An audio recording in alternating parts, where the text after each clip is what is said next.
Hey guys, welcome back to my channel and welcome back to my quilting series. If you're jumping in the middle of the series, I will link video number 1 over here, in which I talk about tools and choosing the design of your quilt, and then in video number 2 I talked about fabric.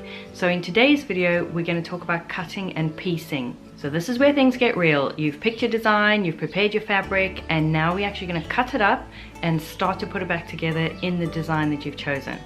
In the previous videos I did a whole bunch of talking and then I demonstrated as I began to create a quilt for my friend's baby. In this video I'm going to do some talking and demonstrating interspersed with each other, otherwise it's just not going to make sense. So you're going to start by squaring up your fabric, and this is how you do that. You're going to find your straight edges or find a straight edge. You can do this by pulling a thread, you can do this by ripping your fabric if it's an even weave, or you can do this by finding the selvage of your fabric. So you find a straight edge, you fold your fabric over, you can fold it twice if you need to, and then you lay your quilting ruler on that and line up the seam with an edge of your quilting ruler or with a line on your quilting ruler. And then if you cut on a perpendicular line, is that the word? Yeah, at a 90-degree angle, it's going to be a 90-degree angle and your fabric is going to be squared up. You can see on this piece of fabric I have pulled a thread. So where that fringing ends and the fabric begins, there will be an exactly straight line. So I'm going to cut along that line with my rotary cutter to make a flat edge, and then I can begin folding.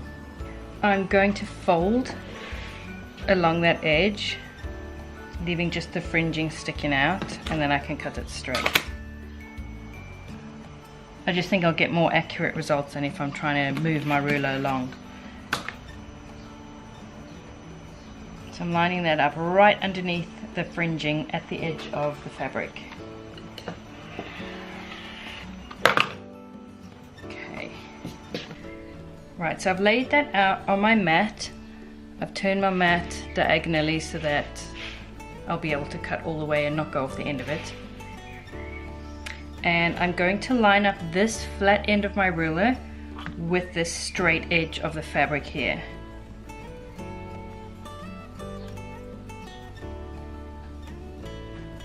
Okay, so now when I cut along there, I'm going to get an exactly straight edge that's 90 degrees to this edge.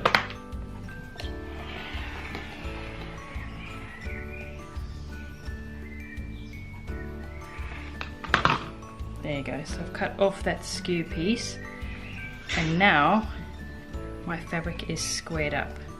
So if I cut squares from this, they're all going to be straight basically. Okay, let's try this again with a better angle, hopefully, that you'll be able to see, and a different piece of fabric.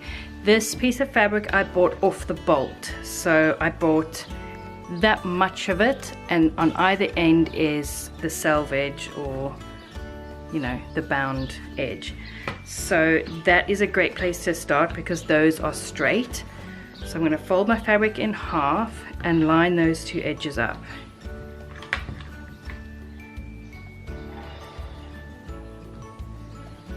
Okay, so they completely lined up, and I can fold it again and line that up with my folded edge. So those are straight edges there and there. So the sides, as you can see, this is kind of going off to an angle.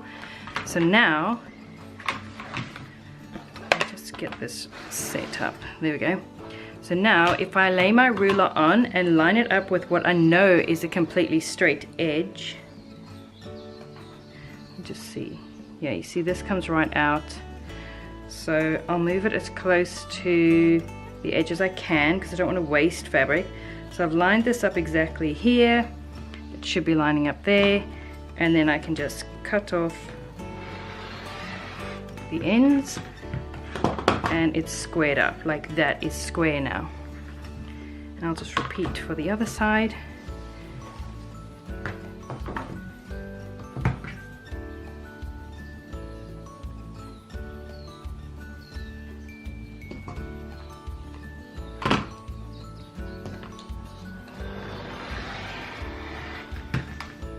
Oops, I think my blade is getting blunt. It's not cutting so well. So there you go, this is a piece that has been squared up. It's obviously not going to be exactly perfect, but it's a good place to start, especially if you're cutting blocks. I can cut a block and know that this end is going to be 90 degrees. If you cut your fabric on any kind of an angle, then the fabric can pull slightly, it'll be a bias, but please don't stress too much about this. I don't square my fabric up perfectly, and in fact I cut up clothing to make quilts, and you can't really square that up properly, so it's just kind of a guideline or somewhere to start, but don't stress too much about squaring up. I mentioned a minute ago that my blade wasn't cutting very well, so I'm going to change it and I'll show you how to do that. So I'm just holding that still and I'm unscrewing this bit. I should have included this in my tools and equipment video.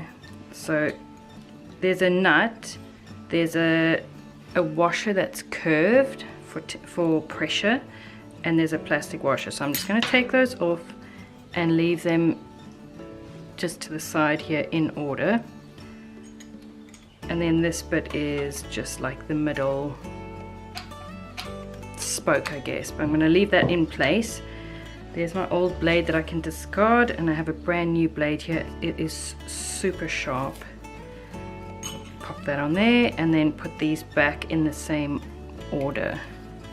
So the plastic washer, this curved washer, and then the nut, and just screw that until it's tight.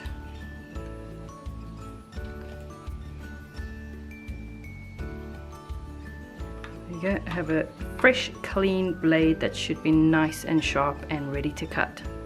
Another quick tip I wanted to give you is if you are using a fabric that is quite floppy and it doesn't really want to lie flat and it's pulling this way and that, you can use spray starch. It is sold just in the supermarket as an ironing aid, or it might be called spray starch.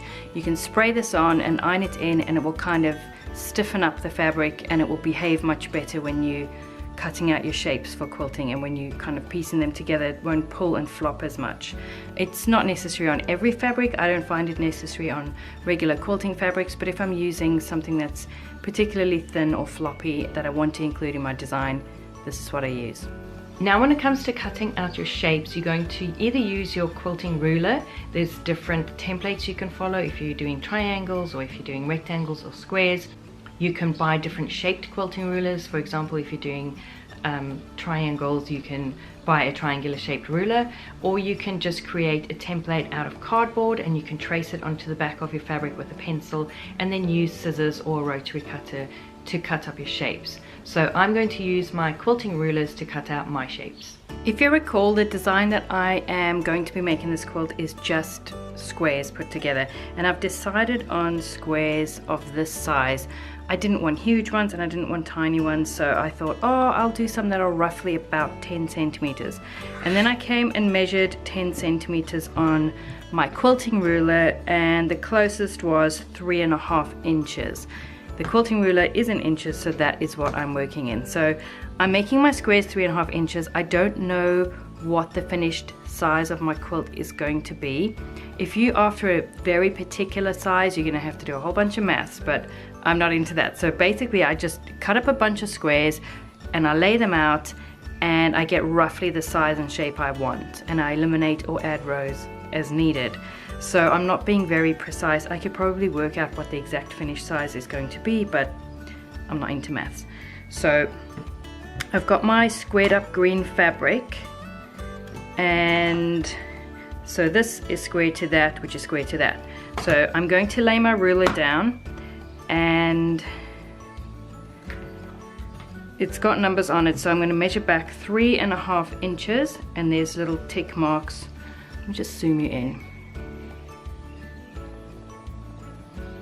Okay, you can see a bit better there. So on the ruler I've got these little tick marks. So this is a 1/2 inch mark, the shorter one is a 1/4 inch. So 3.5 inches is that tick mark. So I'm going to make sure that one of these lines up with the bottom of my fabric or the top of my fabric, just to make sure that it stays square. And then I'm going to put my 3.5 inch tick marks along the left. See, it's not exactly perfectly square, we kind of knew that would happen, but it's close enough. And then I'm just going to cut along there.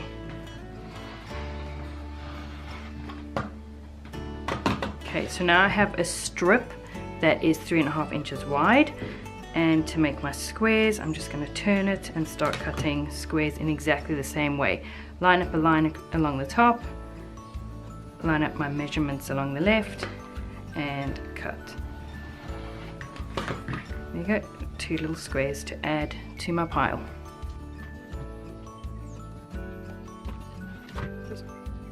See if this one's big enough to use.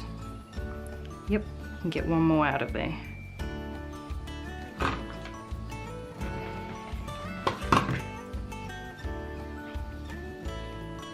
And just repeat with all of the different colors of fabric until I have a whole bunch of little squares to play with. I wanted to talk about ironing versus pressing. So I have a block here, it's cut out, it's the right size and shape, and I don't want to stretch it out in any direction, but it does have a crease on it. So rather than ironing like this, as you normally would, I'm just going to press it. You don't want to stretch it out by pulling in any direction. So if you need to iron your blocks, just press them. You just use like a stamping motion with your iron instead of running it over the fabric. Once you have all of your shapes cut out, you want to create your design. I'm doing a very simple design. I'm just doing squares, and I'm going to lay them out on the carpet, and I'm just going to shuffle them about and tweak them until I feel like I like the design. I'm paying attention to the different colors. I'm also paying attention to the patterns and to light and dark. Now you can totally overthink this step and you can spend hours tweaking and moving things, but try not to do that. Nobody is really going to lay out your quilt and judge the design. It's going to give a general feel. So if it generally looks good to you, go with that. Try not to nitpick too much at this stage.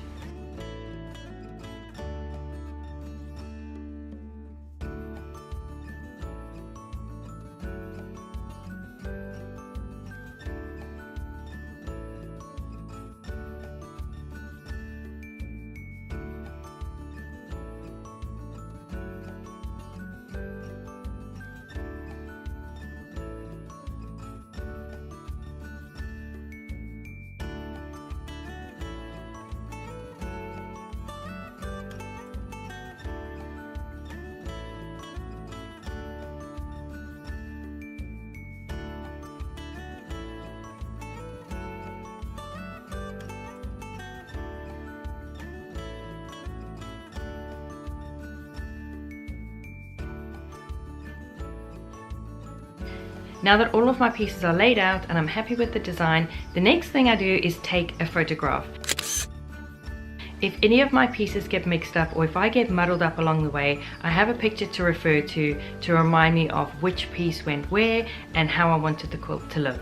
Here are some other examples of pictures I've taken of quilts at this stage where I've laid out the blocks and I'm ready to start piecing them together. Okay, now unless you've laid out your quilt and you plan to piece it all in one go, you are going to have to gather them up in some way that makes sense so that you can store it in between quilting sessions. Even if you do plan to piece them all together immediately, you might not want to run back and forth from where your sewing machine is to where you've laid out the quilt. So I tend to gather them all up in a way that makes sense to me for how I'm going to piece my quilt together, and then put them on the table so I can just reach over and grab and piece all in one go.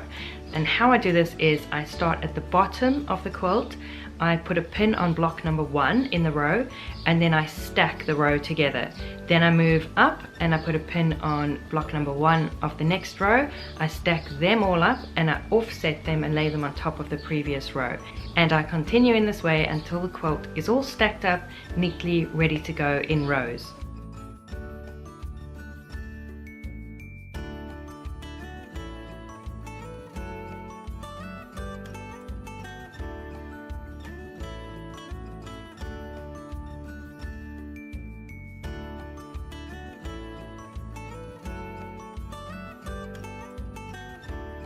Now it's time to piece my quilt together, and to do this I'm going to put the right sides together of block number 1 and 2 in a row, and I'm going to do a 1/4 inch seam on my sewing machine. You don't really need to do a back stitch at the beginning and end of your row, because once it's all pieced together and quilted, nothing's going to shift or come loose.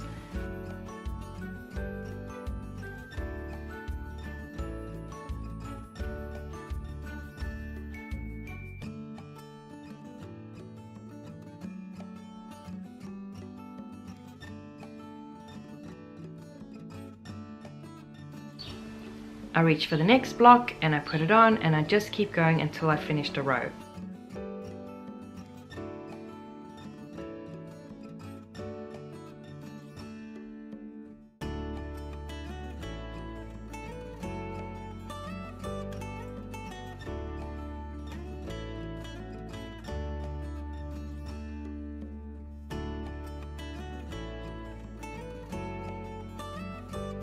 Once I've finished a row, I'm going to press all of the seams to the right. And again, it's not an ironing motion where you're pulling with your iron. You want to do like a stamping motion. You're literally pressing each seam. So I will lay my fabric right side down and I will pull so that that seam is nice and open, and then I will press it to the right, and then I'll move on to the next one and the next one.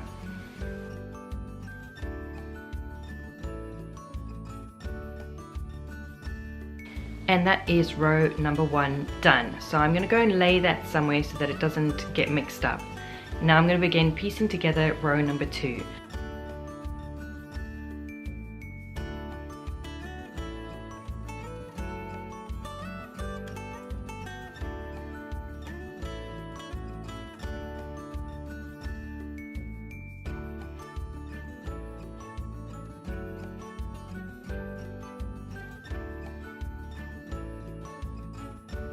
Once row number 2 is finished, I'm going to press the seams in the opposite direction. So I pressed the seams of row number 1 to the right, and now I'm going to press the seams of row number 2 to the left. So I have 2 rows that are pieced and pressed, and I could just continue until I have all my rows, but I'm actually going to piece the rows together as I go. So I'm going to lay the right sides together of those 2 rows and then sew along that seam to connect them. So now you can see why you wanted to put some of your seams to the right and some of your seams to the left. It's so that they interlock nicely and you're not going to have big lumps all in one direction. So your blocks are all exactly the same size, and you want your seams to all be exactly the same size. So I use a guide on my sewing machine to make a 1/4 inch seam so that they're all the same. Otherwise, once it's pieced together in the rows, some blocks are going to be wider than others and they're not going to fit neatly together.